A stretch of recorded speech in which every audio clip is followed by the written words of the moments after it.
আসসালামু আলাইকুম ওয়া রাহমাতুল্লাহ। সবাই কেমন আছেন? আশা করি সবাই ভালো আছেন। আমিও ভালো আছি আলহামদুলিল্লাহ।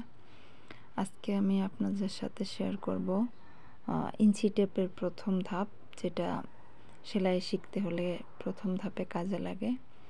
সেটা 8 সুতায় 1 ইঞ্চি, আর 9 ইঞ্চিতে আধা গজের অর্ধেক, আর 18 ইঞ্চিতে হবে আধা গজ, 17তে হবে 1.25 গজ, আর 36 ইঞ্চিতে হবে 1 গজ।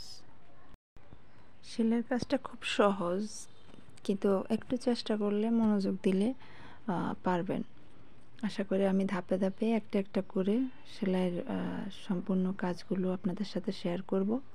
তারপরে যখন কাটিংয়ের মাপের কাজগুলো শেষ হবে, তারপর আমি সেলাইয়ের প্রক্রিয়াটা শুরু করব এক এক করে।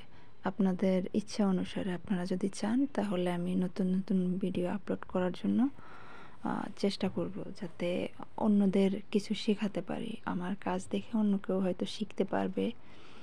আমি যেমন মাঝে মধ্যে অনেক কিছুই শিক্ষণীয় সামনে পড়ে শিখি, আশা করি আপনারাও পারবেন। এবার আসি গিরার মাপে।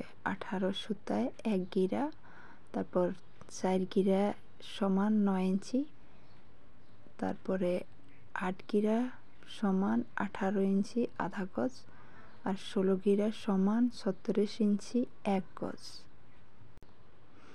আমি আসলে ছোট মানুষ, তো কথা গুছিয়ে বলতে পারি না, সরি।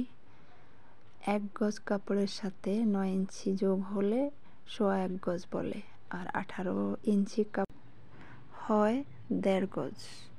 18 ইঞ্চি কাপড়ে হয় 1.5 গজ। সো সবাই মনে রাখবেন। প্রয়োজন হলে আপনারা নোট করে রাখুন, পাশে থাকুন। ধন্যবাদ।